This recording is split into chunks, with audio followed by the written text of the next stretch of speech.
What's up YouTube? So today I'm going to be showing you tips and tricks on what I believe to be the best way to do an oil change, the quickest and fastest.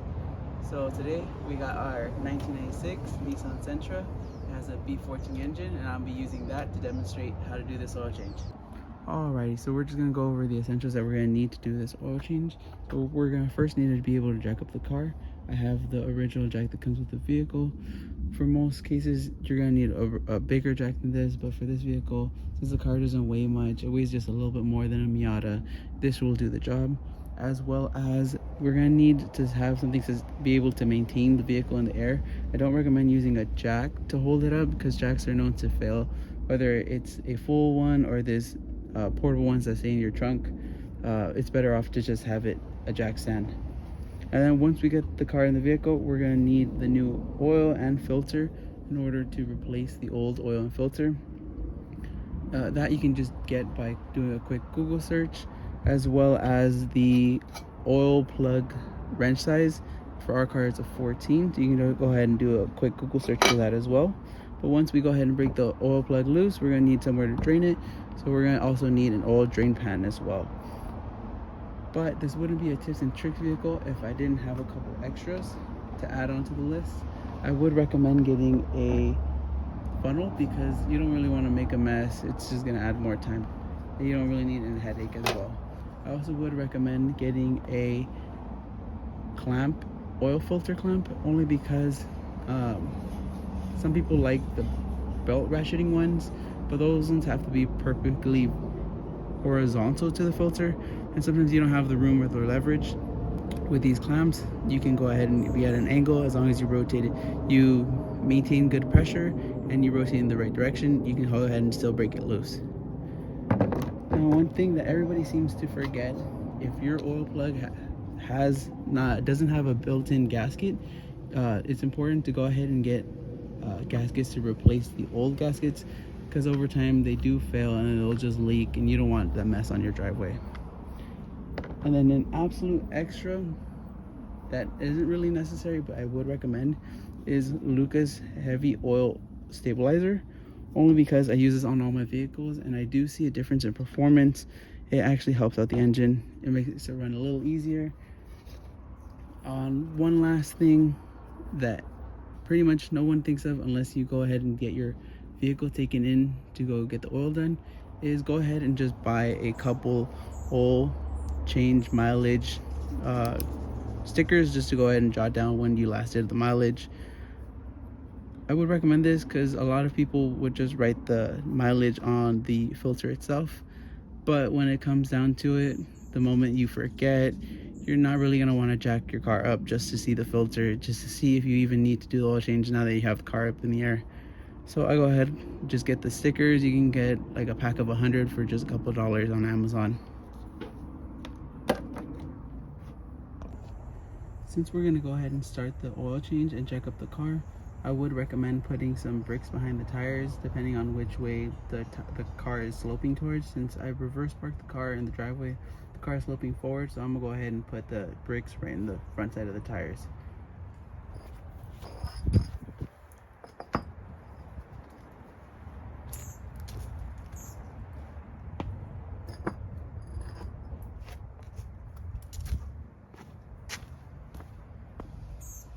Now I'm going to just go ahead and get the car jacked up, but it's important to know which side of the vehicle you're going to be working on.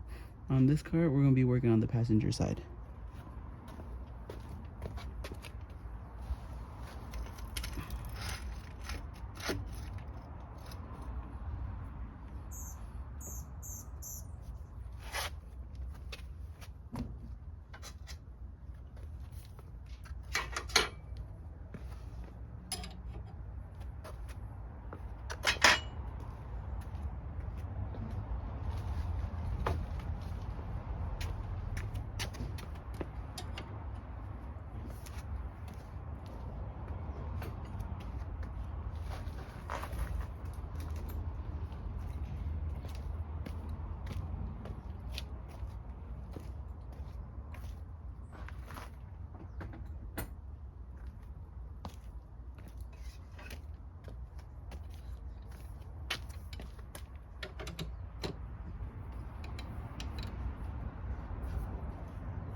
another tip I wanted to add as well is if you wanted to drain the oil quicker and a lot more seamlessly, you would just go ahead and make sure you pop open the drain plug as well as pop open the cap fully and remove it.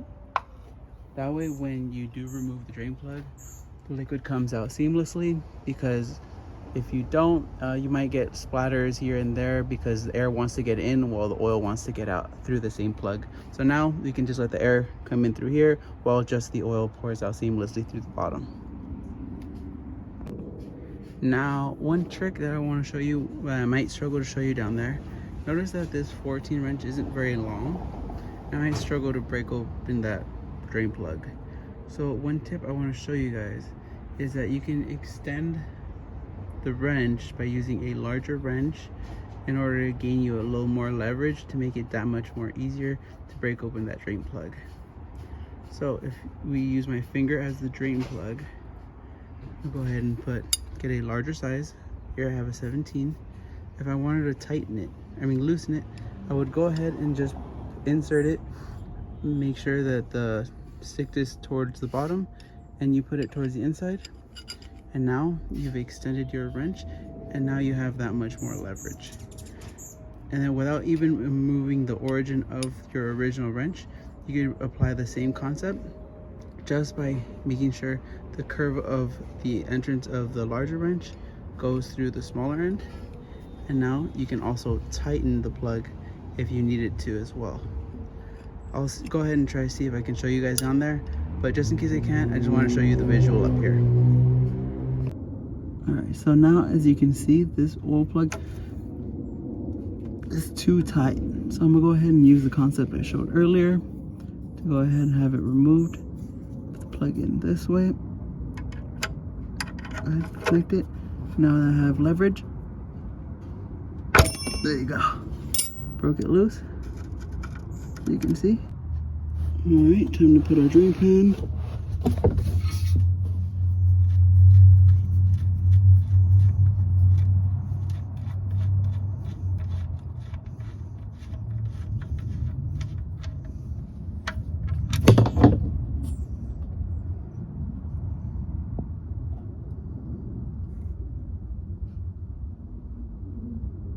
As you can see here, we were in very need of an oil change.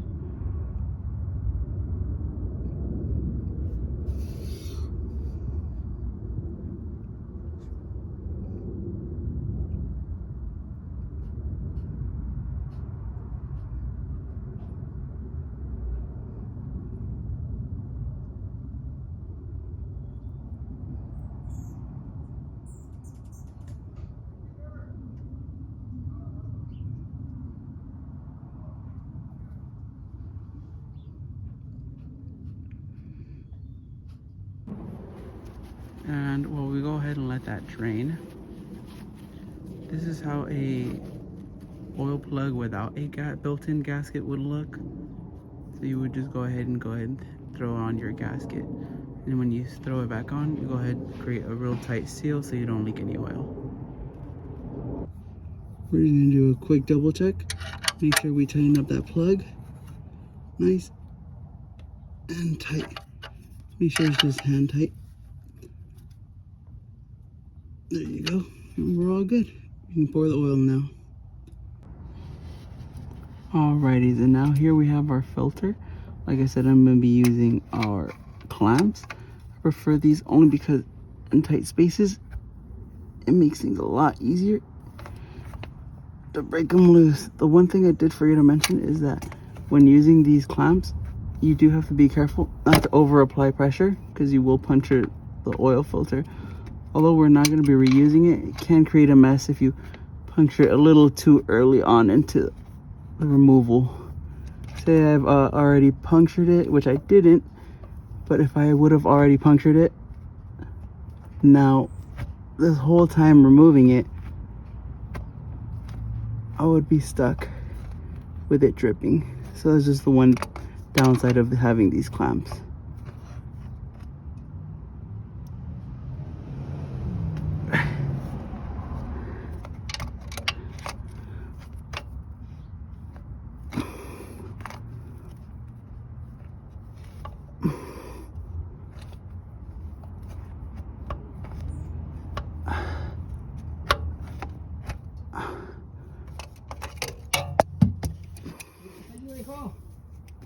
No. No? Okay.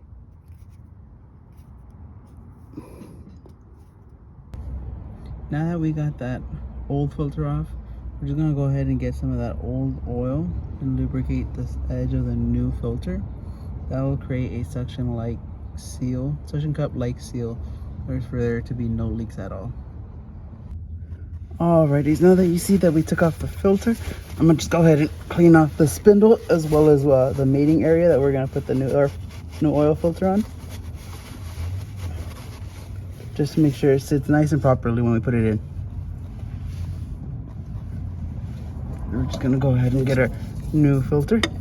Go ahead and spin it right back on. Just hand tighten it as much as we possibly can. Hand tighten is best. You don't want to over tighten it using any pliers or anything or any bolt wrenches. Hand tighten is just perfect. Just like that. We're all set down here.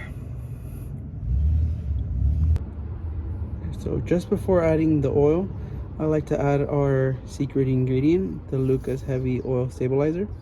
So this calls for 1 quart, which would be the whole container, for every 5 quarts that the car would need in oil, as stated back here. So since this car only takes 4.5 quarts, I'm gonna just go ahead and throw in half the bottle, half a quart, and then the rest, the 4 quarts, being oil. And if you can see, it's super thick, so you can just go ahead and just leave the bottle in and then just let it drain until you feel that half the bottle has been drained. But if your car takes 5 quarts, you can go ahead and just add the whole bottle. That looks about right. And then let me just go ahead and get the oil ready. So unlike the Lucas, we are gonna need the oil filter. So let me just go ahead and get the oil filter ready and then go ahead and start pouring the oil. As you can see, this oil is much more finer than the Lucas. So we definitely need this funnel. Now the easiest step, but the one that probably everyone will forget, is to go ahead and remove that old sticker and go ahead and put on your new sticker. Add on the correct mileage interval that your service manual tells you to. For me, I like to add on another 5,000 mile interval. And just like that, we're all set.